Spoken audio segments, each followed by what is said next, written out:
एकदम से हाई ठीक फाई ठीक। मोनी का ले लिए हैं बैग दे जो हमको गिफ्ट में। नमस्कार,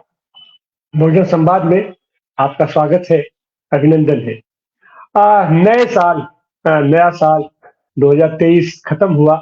2024 आ रहा है और पिछले साल जो भी जैसे हुआ वो अलग की बात है। लेकिन अब हम चाहेंगे कि नया साल किस तरीके से हमारे देश में खुशहाली ला सकता है, संपन्नता ला सकता है, बेहतर से बेहतर हम देश को बढ़ाने की तरफ आगे बढ़ सकते हैं। उसी के में ये नेता आज हमारे साथ हैं, भूगोल के वरिष्ठ प्रोफेसर, काशी हिंदू विश्वविद्यालय के भूगोल विभाग के प्रोफेसर आनंद दीपायन जी। आनंद दीपायन जी खास करके ये विशेषज्ञ हैं भू संपदा के, भू वैज्ञानिकता के, ये विशेषज्ञ हैं और खास करके इनका काम है एक गंगा घाटी के पूरी की पूरी जो हमारी उर्वरा जमीन है। एक जमाना हुआ करता था कि हमारा देश सोने की चिड़िया कहा जाता था। सोने की चिड़िया यूं कहा जाता था कि वो सारी की सारी हमारी व्यवस्था खेती पर आधारित होती है और ये जमीन हमारी इतनी उर्वरा भूमि है कि इससे पर्याप्त रूप से हमें अन्न मिल जाता था, हमें पशुपालन यहाँ होता था और तरह तरह से हमारी संपन्नता पराकाष्ठा प्रति शिखर थी। लेकिन जैसे जैसे औद्योगिकरण बढ़ा है, जैसे जैसे पूंजी का विकास हुआ है, पूंजीवाद का विकास हुआ है, हमारी जमीन से वो उर्वरा शक्ति नहीं हो रही है, वो उपज नहीं हो रही है जो कि हम ले सकते हैं। तमाम रासायनिक खादों का प्रयोग और तमाम डीजल का, माने लागत खेती पर लागत दर लागत बढ़ती जा रही है, पैदावार भी बढ़ रहा है लेकिन उसके अपेक्षा लागत बहुत बढ़ रही है और हमारे किसानों को सही तरीके से उसका मूल्य भी नहीं मिल पा रहा है। फल क्या है कि खेती आज हमारी हानि की वो हानिकारक व्यवस्था होकर के रह गई है। और तो इसी पर हम बात करने के लिए हम ये प्रोफेसर आनंद दीपायन जी हमारे साथ है। आने वाले दिनों में हम किस तरीके से अपनी भू संपदा जो हमारी धरोहर है, अक्षुण धरोहर है, उस भू संपदा को आने वाले दिनों में विकास के क्रम में हम इसका कैसे उपयोग कर सकते हैं, इस पर रोशनी डालिए प्रोफेसर आनंद दीपायन। धन्यवाद जी आनंद तिवारी जी। मैं सबसे पहले बहुजन संवाद को और उनके श्रोताओं को नए वर्ष की शुभकामनाएं प्रेषित करना चाहता हूं कि 2024 हम सब के लिए सुखद हो और जो हम कोविड की त्रासदी से गुजर करके आए हैं, आने वाला समय हमारे लिए बेहतर हो। हम बात अपनी शुरू करेंगे कि जब कोविड का विस्तार हुआ था तो विशेष करके हमारे लिए वो बड़ा ही संकट का काल था और आज जब हम एक नए भविष्य की योजनाओं पर बात कर रहे हैं तो हमें यह जानना चाहिए कि कोविड का जो संबंध है, महामारी का जो संबंध है, ये जब 1870 में जर्मनी में जब ये महामारी आया था तो उस समय वहां के रसायन शास्त्र के प्रोफेसर थे लिविंग। उन्होंने यह काम किया कि महामारी का क्रम कैसे बनता है। उसमें एक बहुत महत्वपूर्ण बात उभर करके आई और वह बात ये थी कि जब भी हम जमीन के उपयोग के क्रम में और उसके स्तरीकरण में जब भी हम चेंज करते हैं, परिवर्तन लाते हैं, तो उसका हमारे जैव मंडल पर बहुत प्रभाव पड़ता है। और विशेष करके जो शहरीकरण और औद्योगिकरण का जो विस्तार हो रहा था जर्मनी में और उसके चलते जो वहां के जमीन के उपयोग क्रम में जो परिवर्तन आ रहा था, जिसके चलते वहां की जमीन की जो न्यूट्रिशनल शक्ति थी, जो पोषक स्वरूप था, वो बदल रहा था और उसका प्रभाव वहां के जैव मंडल पर पड़ रहा था। और लिविंग ने यह निष्कर्ष निकाला कि जैसे जैसे हम अपने भूमि उपयोग के क्रम में परिवर्तन करते हैं, उसका प्रभाव हमारे जैव मंडल पर पड़ता है और यही हमारे बायोस्फीयर के म्यूटेशन का कारण बनता है। तो बहुत आज हम इस बात को, जब कोविड आया तो हमने इस बात पर चर्चा बहुत धीमे स्वर में कहा। हालांकि कुछ लोगों ने, अमेरिका के कुछ समाज वैज्ञानिकों ने लिविंग को याद किया, लेकिन आज हम फिर उसी बात को तिवारी जी आपके सामने रखना चाहते हैं और हम चाहेंगे कि हम अपने इस चर्चा को गंगा के तलहटी और खेती किसानी और ग्रामीण इलाके तक ही संदर्भित करें, क्योंकि भारत गांवों का देश है। हम सब जानते हैं कि जब एक फ्रांसीसी इतिहासकार महात्मा गांधी से मिलने आए और उन्होंने कहा कि हम हिंदुस्तान को पढ़ना चाहते हैं, जानना चाहते हैं और कुछ इस पर लिखना चाहते हैं। तो गांधी ने बड़े ही स्पष्ट शब्दों में उस फ्रांसीसी विद्वान को कहा कि अगर हिंदुस्तान को समझना चाहते हैं तो उसे किसी लाइब्रेरी में नहीं समझ सकते हैं, उसे किसी किताब में नहीं समझ सकते हैं। उसके लिए हिंदुस्तान के अंदर जो 6 लाख से अधिक गांव हैं, एक एक गांव अपने आप में एक रिपब्लिक है और हर गांव में जा करके वहां आपको समझना होगा। और वही उस गांव में आपको कृषि वैज्ञानिक भी मिलेंगे, उस गांव में आपको चिकित्सक भी मिलेंगे, उस गांव में आपको एस्ट्रोलॉजर भी मिलेंगे, उस गांव में रसायन शास्त्री भी मिलेंगे, भौतिक शास्त्री भी मिलेंगे और साहित्य कर्मी भी मिलेंगे। तो गांधी का बड़ा स्पष्ट मानना था कि आप जब भी जानना चाहते हैं हिंदुस्तान को, तो हिंदुस्तान को समझने के लिए गांवों को समझना होगा। और दरअसल हम ये सब जानते हैं कि हिंदुस्तान के सभ्यता और संस्कृति का जो विकास हुआ है वो गंगा जमुना के तलहटी में हुआ है। और हम यहाँ यह बताना चाहते हैं कि यह जो गंगा और जमुना की तलहटी है, जो यहाँ पर जो मिट्टी पाई जाती है, जो यहाँ पर मृदा का जो लेयर बना हुआ है, यह दुनिया में ऐसा लेयर कहीं नहीं है। तिवारी जी, मैं आपको ओल्डम की एक अध्ययन है जिसके आधार पर मैं कहना चाहता हूँ कि दुनिया में गंगा की तलहटी एकमात्र तलहटी है जिसमें जो एलुवियल सॉइल मृदा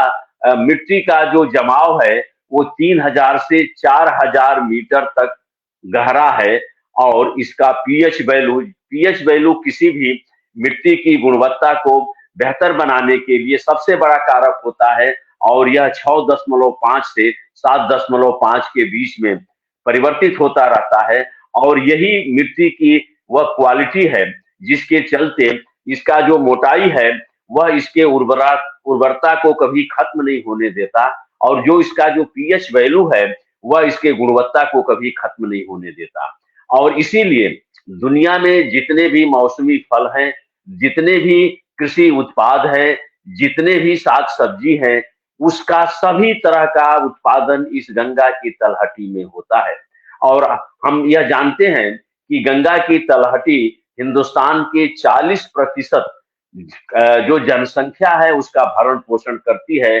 जबकि यह मात्र 30% जो है वह जमीन, जो उर्वरा जमीन है, वह अपने पास रखती है। तो अगर आप ये देखें तो हिंदुस्तान की पूरी जनसंख्या का जो भरण पोषण होता है, चाहे वो खाद्यान्न के रूप में हो, चाहे वो फल के रूप में हो, सब्जी के रूप में हो, दूध दही के रूप में हो, हमारे पोषण की जितनी भी आवश्यकताएं होती हैं वो सब इस गंगा की तलहटी में पूरा होता है। और इसीलिए यह गंगा की तलहटी हमेशा विदेशी लोगों के आकर्षण का केंद्र रहा है, क्योंकि जहां मिठाई होता है वहीं पर हाड़े आते हैं और वहीं पर डंक मारते हैं। और जहां संपदा होता है वहीं पर लुटेरे आते हैं और उस संपदा को अपने हाथ में केंद्रित करने का काम करते हैं। अगर आप देखें तो ये जो गंगा की तलहटी है, ये हम यहाँ पर एक और बात कहना चाहते हैं कि जो विश्व का जो जो एक जो सभ्यता मूलक विमर्श है, वह सभ्यता मूलक विमर्श आज के भारत पाकिस्तान के बंटवारे के संदर्भ में नहीं किया जा सकता। लेकिन आप याद करिए कि 1947 के पहले जब भारत पाकिस्तान अफगानिस्तान से होते हुए हम बगदाद तक एक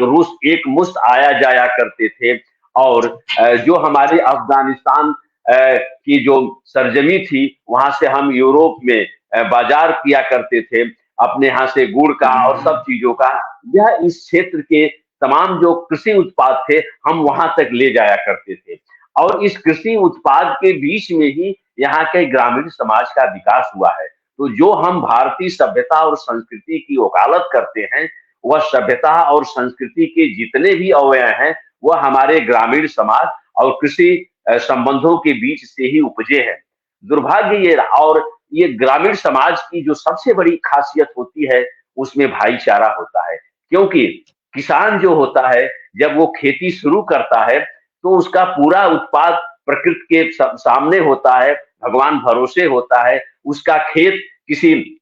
ऊपर छतरी के नीचे नहीं होता है, बल्कि उसका खेत खुले आसमान के नीचे होता है, जहां बारिश होती है, धूप आता है, पाला पड़ता है। किसान अपनी पूरी मेहनत और पूरी जो इद्दत होती है उसको उस खुले आसमान में छोड़ देता है, भगवान भरोसे छोड़ देता है और यहाँ से उसकी धार्मिक आस्था शुरू होती है। और वह किसान प्रकृति के बीच में जब रहता है तो वह अपने बीच में जो मनुष्य और मनुष्य के बीच की जो दूरी है उसको नहीं मानता है, वह एक साथ मिल करके रहता है। और चूंकि यह जमीन इतनी उर्वरा थी कि इस जमीन से थोड़ा मेहनत करके वो ज्यादा उत्पादन कर लेता था, तो यही समाज उत्सव धर्मी समाज हुआ। थोड़ा मेहनत करके जब मैदान में अनाज पैदा हो गए तो पूरा अफगानिस्तान से लेकर के और पूरे ये गंगा के तलहटी जो बंगाल तक जाता है, इसमें बसंत महोत्सव मनाने का काम भी अपने जाति और संप्रदाय और धर्म से अलग हट करके यहाँ का समाज करता रहा है। यहाँ के समाज में तमाम तरह के राजनीति जो खाद्यान्न का जो अच्छा उत्पादन होता था, तो खान पान की वैरायटी भी यहाँ पर बहुत अधिक थी। अगर मेरा ये मानना है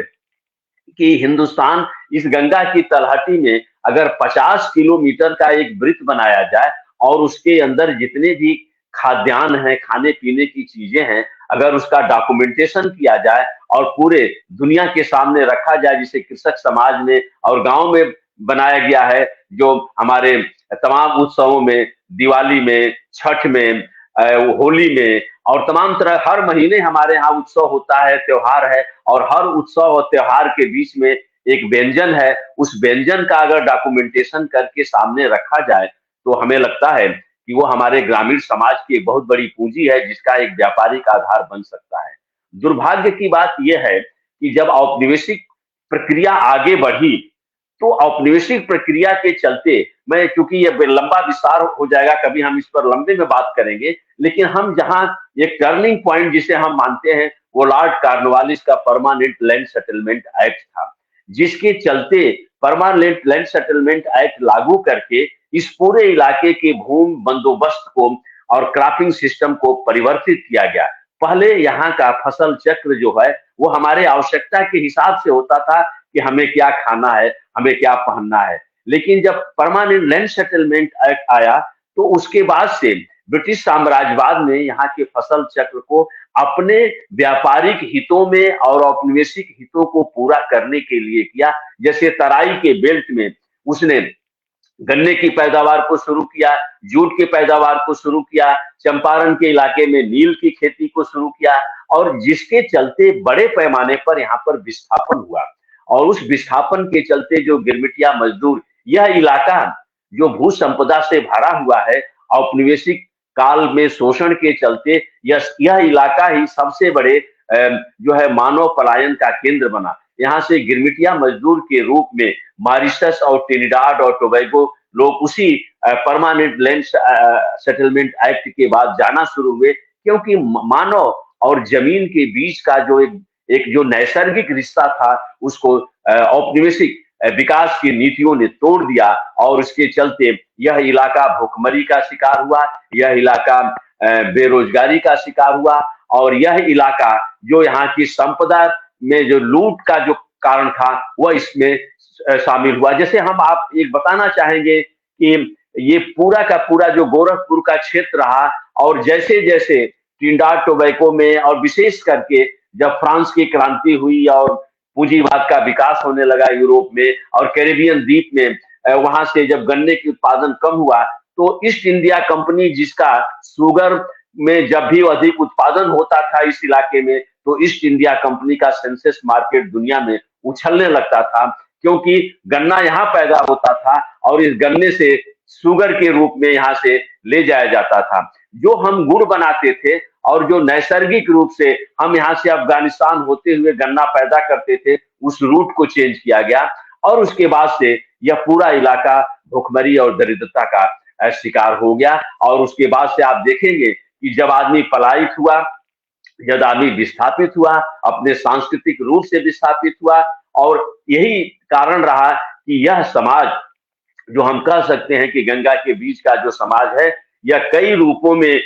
औपनिवेशिक शासन सत्ता का शिकार हुआ और बाद में प्रतिरोध के रूप में इसी इलाके के लोग जब उनके पास कुछ नहीं था तो उस शासन सत्ता से लड़ने का भी काम किए। हम थोड़ा आगे बढ़ते हैं और हम अब जब वैश्वीकरण की इस नव उदारवाद की नीति ने जब हम आगे आ रहे हैं, तो आज फिर से हम देख रहे हैं कि जो कृषि का संकट है, वह कृषि का संकट ऐसा नहीं कि एक दिन में आया है, उसके अपने ऐतिहासिक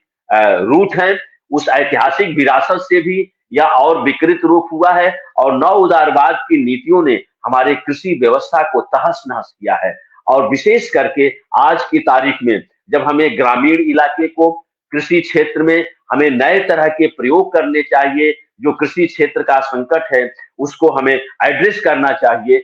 तो उस समय हमें ऐसा लगता है कि कहीं न कहीं हम कृषि के विकास और संकट को दूर करने के बजाय हम उसे उसके हाल पर छोड़ दिए हैं। और जब भी कोई आदमी रुग्ण होता है तो उसे दवा की जरूरत होती है, और अगर हम दवा नहीं देंगे तो उसकी बीमारी और बढ़ती जाएगी। आज हालत यही है कि हिंदुस्तान का जो कृषि समाज है, जो कृषि उत्पादन है, जो कृषि संबंध है, और कृषि से निर्भर जो लोग हैं, वो रोज रोज जो है वो रुग्ण होते जा रहे हैं, बेरोजगार होते जा रहे हैं, सांस्कृतिक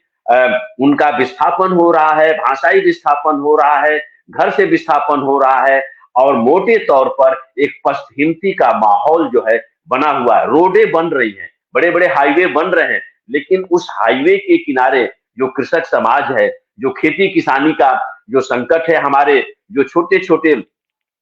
जो खेत हैं वो और टुकड़े में बढ़ते जा रहे हैं। और एक तरफ हमें ये जरूरत है कि हम कृषि को आधुनिक करें, जिसमें पूंजी और तकनीक का समावेश किया जाए। वैसे समय में हमारी खेती में किसी भी तरह का, एक तो नीचे से कोई पूंजी निर्माण की प्रक्रिया नहीं हो रही है, और ऊपर से किसी भी तरह का पूंजी का समावेश और तकनीक के साथ जो आधुनिकीकरण है उसको कहीं न कहीं से कोई संबल नहीं दिया जा रहा है, और उसे मुझे ऐसा लगता है कि कारपोरेट के हवाले छोड़ दिया गया है, बाजार के हवाले छोड़ दिया गया है। तो बाजार एक शेर के पंजे की तरह से उसको दबा करके बैठ तो गया है कि वो अंतिम सांस तक उसको कहीं न इधर न उधर जाने दे, और जब अंतिम सांस उसकी आएगी तो दबोच करके और पूरे कृषि की जो भू संपदा है उसको एकत्र करके अपने साथ लेने का काम करेगा। जरूरत इस बात की है कि हम खेती और किसानी को नए संदर्भों में ले और उसमें नए तरीके से काम किया जाए। आज जरूरत है निश्चित रूप से नए तकनीक का समावेश कृषि क्षेत्र में होना चाहिए।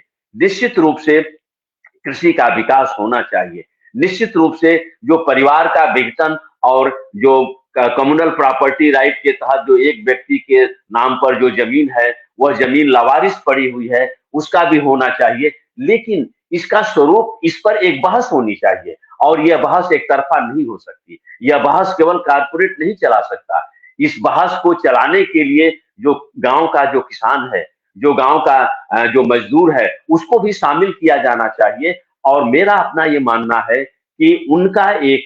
सहकारी स्वरूप बनाना चाहिए, जिस सहकारी स्वरूप में सरकार के द्वारा एक लंबे तरह का पूंजी निवेश, जैसे हम कल कारखाने के लिए करते हैं, उसी तरह से हमें खेती किसानी के लिए भी एक राष्ट्रीय न्यास बना करके खेती किसानी के लिए हमें पूंजी, सार्वजनिक पूंजी का समावेश करना होगा जो किसानों के हित में हो। और विशेष करके मैं यहाँ याद दिलाना चाहता हूँ कि कृषि विज्ञान केंद्र जो पहले के कृषि मंत्री चतुरानंद मिश्रा जी ने जो शुरू किया था, मुझे ऐसा लगता है कि उस कृषि विज्ञान केंद्र को नए नए तकनीक के द्वारा उसको नीचे तक ले जाना चाहिए, जो मुझे लगता है कि नहीं ले जाया जा रहा है। तो यह एक समस्या है। तीसरी बात जो मैं आनंद प्रकाश जी मैं कहना चाहता हूं कि आज पूरे दुनिया में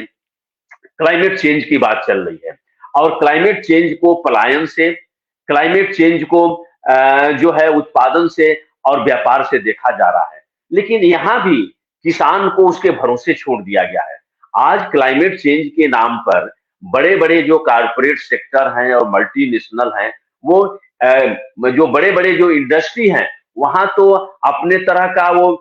टेक्नोलॉजिकल इनोवेशन करके और उसमें इन्वेस्टमेंट कर रहे हैं। लेकिन जो कृषि का क्षेत्र है, जहां पर जलवायु परिवर्तन के द्वारा जो नए तरह के परिवर्तन हो रहे हैं, और क्लाइमेट चेंज का जो एक स्वरूप होना चाहिए ऊर्जा से, रोजगार से, उस पर कोई काम नहीं किया जा रहा है। मैं एक आपको सुझाव देना चाहता हूं आपके इस बहुजन संवाद के माध्यम से, कि जो ऊर्जा का संकट है,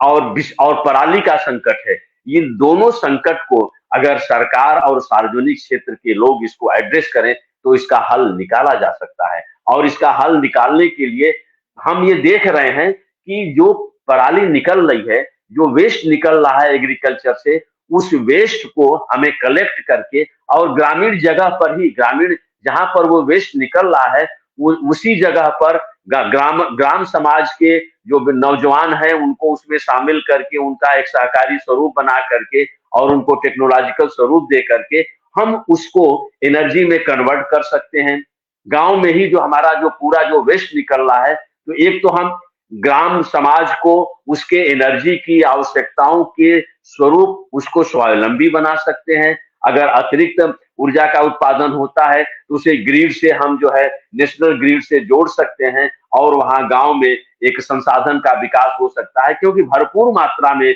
वहां पर वो है, लेकिन हम उसको उसके हाल पर छोड़ दिए हैं, जबकि उसमें पहल होनी चाहिए। दूसरी बात यह है कि उससे वहां के लोगों को रोजगार भी मिलेगा और इसके लिए हमें लगता है, लेकिन सरकार की तरफ पर और कारपोरेट की तरफ से इस पर कोई भी नीति अभी तक सामने नहीं आई है। हमें लगता है कि जो शहरों में जो क्लाइमेट चेंज और जो बड़े बड़े जो व्यापारी घराने हैं क्लाइमेट चेंज की बहस को वहां से हटा करके इसको किसान केंद्रित अगर बनाया जाए और उसको ग्राम समाज से जोड़ा जाए, तो हमें लगता है कि यह जो क्लाइमेट चेंज और उसके साथ जो रोजगार का सवाल है, उसके साथ जो ऊर्जा का सवाल है, और अगर हम गांव के लोगों को ही वहीं पर जो है रोजगार देते हैं, जैसे हमारा डेयरी फार्मिंग है, जैसे हमारा मत्स्य पालन है, इन सारी चीजों का हमें एक सम्मिलित स्वरूप जो है गांव के स्तर पर करना होगा, जिसे हमारी सरकार नहीं कर पा रही है। और कहीं न कहीं फिर वही पुरानी विरासत, जो औपनिवेशिक विरासत थी, उसी के तहत गांव की उस जो स्वावलंबी अर्थव्यवस्था है उसको लगातार तोड़ा जा रहा है, जबकि जरूरत है कि उसको उसके बदलाव को गांव के लोगों को शामिल करके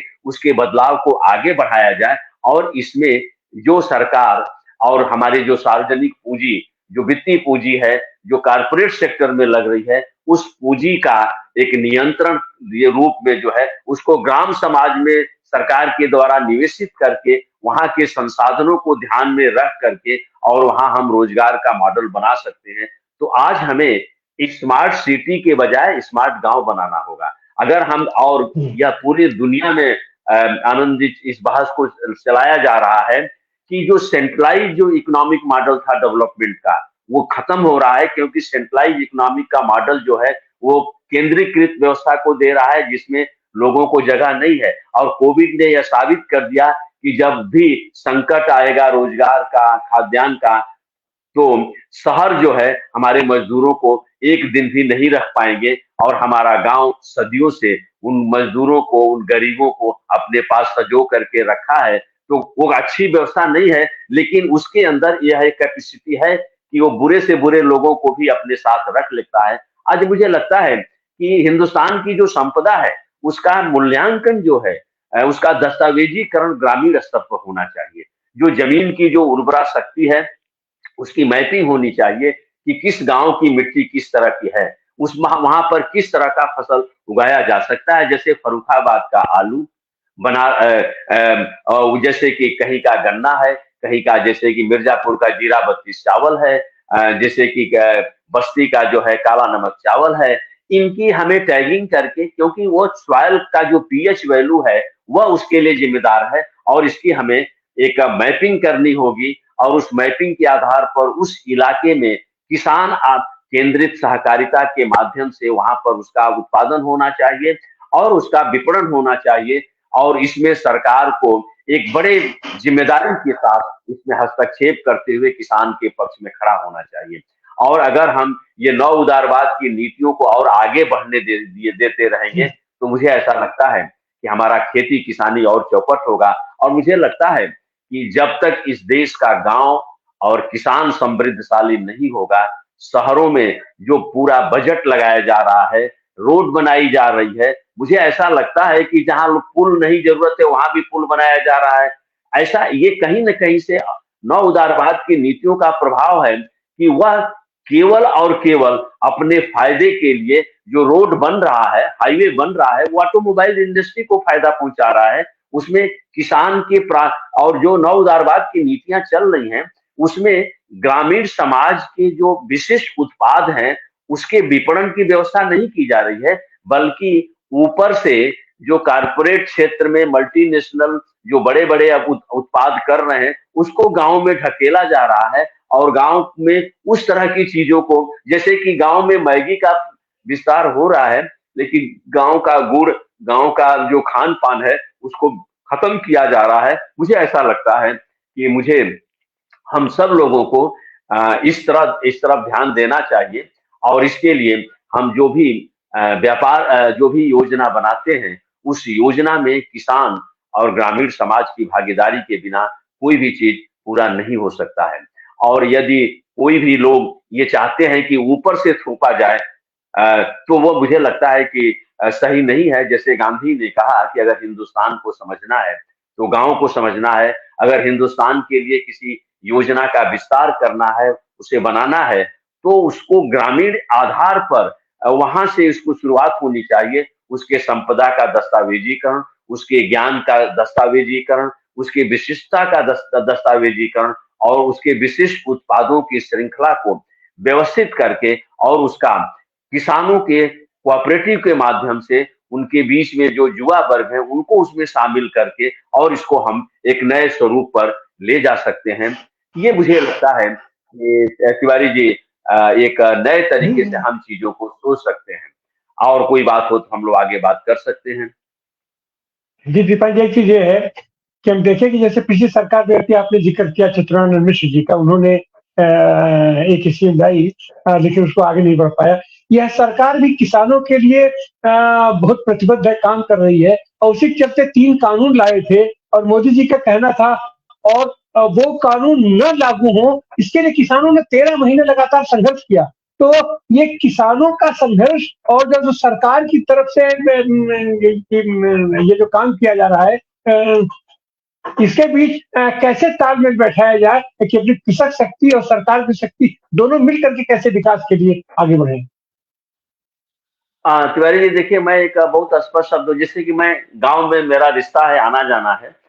मैं आपको एक उदाहरण देता हूं कि जो आज जो ट्रैक्टर है उसमें नए तरह के ट्रैक्टर आए हैं और एक साथ बहुत सारी मशीनें उसमें काम करती हैं, लेकिन उसका दाम जो है वो 10 लाख से 12 लाख के बीच में पूरे पड़ता है। अब आप ये सोचिए कि गांव के अंदर कोई किसान 10 से 12 लाख का इन्वेस्टमेंट नहीं कर सकता, और अगर वो बैंक से लोन लेता है तो उससे उसकी इतनी आमदनी भी नहीं होती कि वह उस लोन को चुकता कर सकता है। और अब जो गांव की जो कृषि है उसमें परिवर्तन की जरूरत है। नए टेक्नोलॉजी को जब तक हम शामिल नहीं करेंगे तब तक ये चीज नहीं होगा। तो जो कृषि विज्ञान केंद्र था, उसने उसका स्वरूप यही था। मेरा ये मानना है कि उसको ग्रामीण स्तर पर, हर पंचायत स्तर पर कृषि विज्ञान केंद्र, या और यह केवल और केवल कृषि मंत्रालय के द्वारा सब्सिडाइज करके ही जो है वहां पर कृषि से संबंधित नई नई तकनीक और फर्टिलाइजर को वहां लागू किया जाए, वहां तक पहुंचाया जाए, और उससे किसानी में जो इनपुट जो का कास्ट बढ़ रहा है उसको कम किया जाए। जब तक हम इनपुट कास्ट कम नहीं करेंगे तब तक किसानों के लिए फायदेमंद नहीं होगा। दूसरी बात जो है कि हमें ये बात आती है, मैं इस बात का भी समर्थक हूं कि नए तरह की चीजों की जरूरत है। जैसे कि हमें उस इलाके में फसल के अलावे, खाद्यान्नों के अलावे दूसरे तरह के फल सब्जी, लेकिन फल सब्जी, मछली, दूध, इसका निचले स्तर पर हम उत्पादन करेंगे, लेकिन अब उस उत्पादन को हम कैसे मार्केटिंग करें? तो जब तक वहां पर एक कोऑपरेटिव के माध्यम से उस उत्पाद को हम आगे नहीं ले जाएंगे, वो क्या रहा है कि वहां बड़े बड़े जो कारपोरेट हाउसेज हैं वो उनकी एंट्री हो गई है। अब कारपोरेट हाउसेज की समस्या ये है कि वो इतना ज्यादा दबाव क्रिएट कर देते हैं कि वहां किसान जो है मजबूर होकर के उनके उस पर बेचता है और उसके पास बार्गेनिंग कैपेसिटी नहीं है। अगर हम वहां पर जैसे कि सब्जी हो रही है, फल हो रहा है, दूध हो रहा है, उसका हम स्टोरेज की सुविधा करें, और यह स्टोरेज की सुविधा वहां पर कहीं न कहीं से कोऑपरेटिव के माध्यम से होना चाहिए कि जो भी प्रॉफिट है, जो भी पूंजी निर्माण की प्रक्रिया हो रही है वह उस गांव में ही खर्च होनी चाहिए, उस गांव के बाहर नहीं होना चाहिए। यह एक बाध्यता होनी चाहिए कि जो भी पूंजी निर्माण की प्रक्रिया चाहे वो कारपोरेट सेक्टर करे या सार्वजनिक क्षेत्र के लोग करें, उसका एक बड़ा हिस्सा फिर उसी इलाके में खेती किसानी के बीच में ही खर्च होना चाहिए। हो क्या रहा है कि लोन दे रहे हैं, किसान उनको दे रहा है, तो पूंजी का पलायन हो रहा है, पूंजी का निर्माण नहीं हो रहा है। और अर्थशास्त्र का यह एक बहुत ही सैद्धांतिक नियम है कि जब तक पूंजी निर्माण की प्रक्रिया को हम निचले स्तर पर शुरू नहीं करेंगे, तब तक विकास की प्रक्रिया स्वावलंबी नहीं होगी। तो यह एक कृषि, और इसीलिए मुझे लगता है कि जो कृषि विज्ञान केंद्र का जो एक कॉन्सेप्ट था उसको और विस्तारित करने की जरूरत है। कैसे होगा? हमें लगता है कि हम रियल एस्टेट के लिए, औद्योगिक क्षेत्र के लिए तमाम तरह के सब्सिडी और सब चीजों को दे रहे हैं। तो मुझे लगता है कि आने वाले दिनों में हमें इस चीज पर भी ध्यान देना होगा। और सबसे महत्वपूर्ण बात है आनंद तिवारी जी कि अब हम जो है एक मौत के मुंह पर खड़े हैं, क्योंकि हमारी पूरी खेती प्रणाली जो है विषैली होती जा रही है। हमने इसमें इतना ज्यादा विषैले रसायनों का उपयोग किया है और अनियंत्रित रसायनों का उपयोग किया है। इसका कोई रूल रेगुलेशन नहीं है। सारे जो बड़े बड़े जो कारपोरेट हाउसेज हैं वो निर्माण कर रहे हैं विषैले पदार्थों का और धड़ल्ले से बेच रहा है। तो अगर ऊपर से ही, स्रोत से ही रोक दिया जाए और उसका वैकल्पिक जो स्वरूप है उसको सामने लाया जाए, तो हमको लगता है कि वो हो सकता है। लेकिन कहीं न कहीं एक दबाव है और कृषि क्षेत्र की जो के प्रति जो है उदासीनता है, जिसके चलते इस पर कोई प्रभावी कार्यक्रम नहीं है, जिसके चलते समस्या आ रही है। और एक जो सबसे महत्वपूर्ण बात है वो ये है कि फसल चक्र और ये जो क्लाइमेट चेंज का जो स्वरूप है, इसमें आजकल ये चल रहा है क्लाइमेट चेंज में कि अगर कोई भी कारपोरेट, अगर उसमें कहीं वो क्लाइमेट चेंज को न्यूट्रलाइज करेगा तो उसके अकाउंट में उतना जो है बजट में पॉजिटिव जाएगा। लेकिन ये आप ये देख रहे हैं कि जितने भी कारपोरेट हैं ये इंडस्ट्रियल सेक्टर में तो दिलचस्पी ले रहे हैं, ग्रामीण क्षेत्र में क्यों नहीं दिलचस्पी ले रहे हैं कि वहां पर इनको जो है किस तरीके से, जैसे कि एक सबसे महत्वपूर्ण उदाहरण है कि जो पंजाब में जो पराली का संकट, और पूरा दिल्ली जो हिंदुस्तान का सबसे बड़े लोग वही रहते हैं और पूरी वहां पोल्यूशन फैलाता है, उस पराली से क्यों नहीं ये कोऑपरेटिव बना करके और उससे ऊर्जा का संकट हल हो सकता है, पर्यावरण की समस्या का हल हो सकता है, रोजगार के अवसर भी पैदा हो सकते हैं। ये 3 संभावनाएं हैं, तो उसमें कोई क्यों नहीं इन्वेस्ट कर रहा है? और एक लंबे समय से हम देख रहे हैं कि ये हमारा समस्या बना हुआ है। उसी तरह से मुझे ऐसा लगता है कि हमें जो हमारे बहुत से जो पड़ती भूमि है, उस भूमि में भी जो है हम नए सिरे से उत्पाद कर सकते हैं, क्योंकि उसका पीएच वैल्यू बहुत अच्छा है इस गंगा के मैदान का। एक बात तो आनंद तिवारी जी और मैं कहना चाहूंगा, वो चूंकि आजकल सभ्यता और संस्कृति की बात हो रही है, अगर ये गांव उजड़ जाएगा तो आप यकीन मानिए हम हिंदुस्तान की जो सभ्यता और संस्कृति जिस पर हम फक्र करते हैं वो नेस्तनाबूद हो जाएगी और वो कहीं से भी जीवित नहीं रह पाएगी। हमारी सीता और हमारी ये जो शादी प्रथा और तमाम चीजें ये जो जीवित हैं, ये सिर्फ इसलिए हैं कि खेती किसानी ने हमको वह संबल प्रदान किया कि हमें कभी भूख नहीं हुआ। और इसीलिए हम उस सीता का हाथ पकड़ करके हम उसे गारंटी देते हैं जब शादी करते हैं कि हम आपका जो पूरा जो जीवन है हम आप अपने कंधे पर लेते हैं, क्योंकि हमारे पीछे हमारी खेती है, हमारी किसानी है और हम दोनों मिल करके हम एक साथ जीवन को तय करेंगे। जब हमारी किसानी खत्म हो जाएगी, हमारा खेत खत्म हो जाएगा, तो हमारा वह जो संस्कार है वो भी खत्म हो जाएगा, क्योंकि यह पूरा का पूरा जो संस्कार है,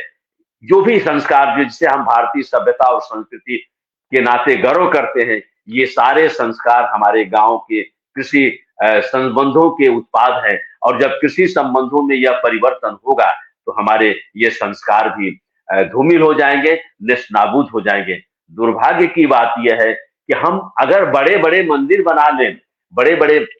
कारपोरेट हाउसेज में हम चकाचौंध पैदा कर लें, लेकिन हमारे संस्कार तो झोपड़ी से निकले और आज तक जिंदा थे। हमारे संस्कार खपड़ेल से निकले और आज तक जिंदा थे। हमारी जो शादी प्रथा थी, हमारा जो परिवार था, हमारे जो बुजुर्गों का जो हम अपने समाज में ख्याल करते थे, अपने बच्चों का ख्याल करते थे, अपने गांव के जो सबसे जो कमजोर आदमी था उसका ख्याल करते थे। जब गांव खत्म हो जाएगा, तो गांव जब खत्म होगा तो ना हम अपने साथी का ख्याल करेंगे, ना हम अपने बुजुर्ग का ख्याल करेंगे, और ये जो हमारी सभ्यता और संस्कृति है वो भी खत्म हो जाएगी, और ये जो हमारा उत्सव धर्मी समाज है वह उत्सव धर्मी समाज भी खत्म हो जाएगा। गांव का आदमी आत्महत्या कभी नहीं करता है। ये कहीं न कहीं ये नव उदारवाद की नीतियों का प्रतिफल है। गांव का आदमी कई दिन तक भूखा भी रहता है, और अगर गांव की सभ्यता, हम नहीं कहते कि बहुत अच्छा था, लेकिन गांव का जो एक बुजुर्ग होता था जिसे गांव के लोग अपना मानते थे, अगर किसी के घर से धुआं नहीं निकलता था तो जा करके पूछता था कि आपके घर खाना क्यों नहीं बन रहा है। ये गांव था। आज गांव में कब्जा करने की लड़ाई चल रही है। तो ये गांव का कल्चर नहीं था। आज गांव में दूध दही हर आदमी पालता था। आज जो है गांव में जब हम खेती किसानी खत्म हो गई, उदासीनता हो गई और लोग वहां से हट रहे हैं, गांव में आज कौन है? गांव में आज बूढ़े हैं, बच्चे हैं, और वो महिलाएं जिनका कोई एक सबसे बड़ा जो है लेफ्ट आउट का प्रॉब्लम है। यहाँ से लोग माइग्रेट करके बाहर चले जा रहे हैं और परिवार यहाँ पर है। तो एक सांस्कृतिक स्तब्धता का है, पश्चिमती का दौर बना हुआ है, और इस गंगा के मैदान का पूरा हिस्सा जो कभी हिंदुस्तान की सभ्यता और संस्कृति का गौरव होता था, आज इस समाज में इतनी पश्चिमती है कि जब यही आदमी पलायन करके, माइग्रेट करके मजदूर के रूप में गया कोविड में, तो वहां किसी उसने नहीं पूछा, फिर वहां से मायूस होकर के लौट करके फिर अपने वतन को आया। तो यह डोलड्रम बना हुआ है, और डोलड्रम इसलिए है कि जिसका कोई नहीं होता है, क्योंकि वो गांव से जब शहर गया तो उसके प्रकृति में जो ऊपर जो टिमटिमाते हुए जो सितारे थे, जो नैसर्गिक जो संबल था, शक्ति था, वो भी उससे छीन लिया इस नवउदारवाद की नीतियों ने। और वह बेचारा फिर जब गांव आया, बिनोआ जी कहा करते थे कि जब मुर्दनी का माहौल होता है तो वह बात यही होती है कि जब बड़े नायक होते हैं तो एक व्यक्ति, जैसे गांधी थे, लोहिया थे, तो एक नायक थे। आज कोई नायक नहीं है, लेकिन ये अमावस की रात है, और अमावस की रात में जो सबसे बड़ी बात होती है कि अनगिनत तारे सितारे टिमटिमाते हैं। तो इस इलाके का जो वर्णन करना चाहता हूँ, जो देखना चाहता हूँ, वो जो पूर्वांचल गन्ने के उत्पादन का बड़ा किसान होता था, आज वहां गन्ना कोई बो नहीं रहा है, क्योंकि वहां पर अनियंत्रित तरीके से तमाम तरह के पशु आकर के उनके गन्ने चर जा रहे हैं, और फसल चक्र पर भी किसान का हक नहीं रहा। वो फसल चक्र दबाव में कौन सा फसल बोना है वो अपने आवश्यकता के हिसाब से नहीं, वो दबाव में जो हो रहा है वो बो रहा है। तो मुझे ऐसा लगता है कि ऐसे में हमें लगता है कि जब भी हम विकास योजनाओं को लागू करना चाहते हैं तो सबसे पहले मैं कहना चाहूंगा कि जो भी नियोजन से जुड़े हुए लोग हैं, गन्ना के इस तलहटी के मृदा के उपयोग के स्वरूप पर एक व्यापक अध्ययन होना चाहिए। और अगर ये नहीं होगा तो यह इलाका जो है वह रोग में परिवर्तित हो जाएगा, जो लिविंग ने 1870 में जर्मनी के लिए किया कि आप रोड हाईवे बना रहे हैं, हाईवे के दोनों तरफ आप जमीन को नियंत्रित करके वहां पर कारपोरेट इंटरेस्ट को पैदा करेंगे और वहां के भूमि उपयोग को बदलेंगे, तो इसका असर बायोस्फीयर पर भी पड़ेगा, और बायोस्फीयर पर जब असर पड़ेगा तो आने वाली जो पीढ़ी है उसको किस महामारी से गुजरना पड़ेगा, इसका आकलन आज हमें करना होगा। हम जो अपने जल संसाधन को कारपोरेट के हवाले कर दिए हैं उस पर ध्यान देना होगा। हम हर इलाके का जो विशिष्ट उत्पाद है, मैं आपको एक उदाहरण देना चाहता हूँ आनंद तिवारी जी, कि जार्डन में हर परिवार के अंदर लोग टॉफी बनाते हैं 100 साल 200 साल पुराना, और हर परिवार अपने उस चॉकलेट को ब्रांडिंग करके दुनिया के ग्लोबल मार्केट में बेचता है। और तरह के बहुत से उत्पाद हैं। हमारे इस गंगा की तलहटी के हर परिवार में अचार है, खाने का है, चटनी है, तमाम तरह के व्यंजन है, उसका हमने डॉक्यूमेंटेशन नहीं किया। और अगर उसका हम डॉक्यूमेंटेशन करके उसको ठीक से सजो करके अगर ग्लोबल मार्केट में ले जाएं। अभी तो हमारा सत्तू बाटी आया है, साउथ इंडियन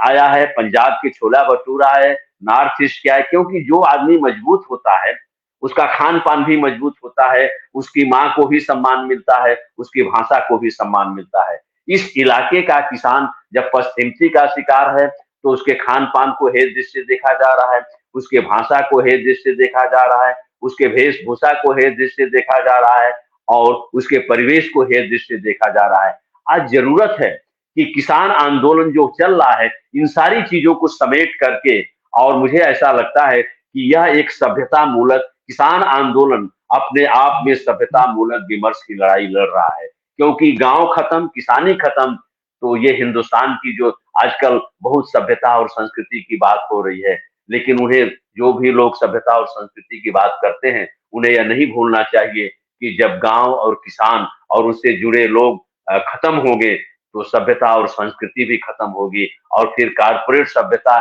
जो पूरे दुनिया में पैर पसार रही है वो यहाँ भी पैर पसारेगी। और उसका हश्र हमने अमेरिका में देखा कि कोविड के समय में लोग भोजन के लिए आपस में लड़ रहे थे क्योंकि वहां का किचन सूख गया था। हमारे यहाँ तो किचन में दाल चावल है, तो हमें ऐसा लगता है कि जब हम योजनाओं को बनाएं तो उस योजनाओं में एक लोकतांत्रिक जनवादी कूट हो। अब जो बड़े बड़े लोग जो दिल्ली में और अमेरिका और वर्ल्ड बैंक के इशारे पर जो सुझाव देते हैं उससे काम नहीं चलेगा, बल्कि नीचे से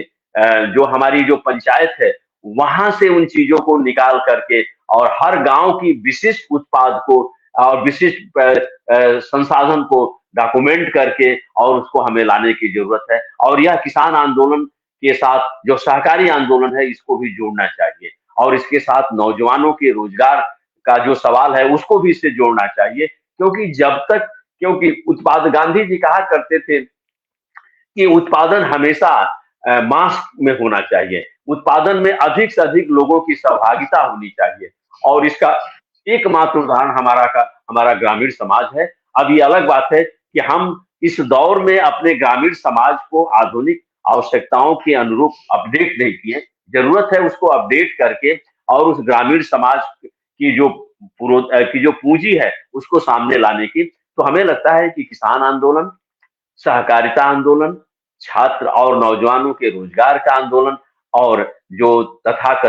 मैं तथाकथित शब्द वापस लेता हूं, जो भी अपने को ऑर्गेनिक इंटेलेक्चुअल समझते हैं उन्हें गांधी के शब्दों में लाइब्रेरी और किताबों से निकल करके गांव के बीच में जाना होगा और वहां के गुरहु कतवारों से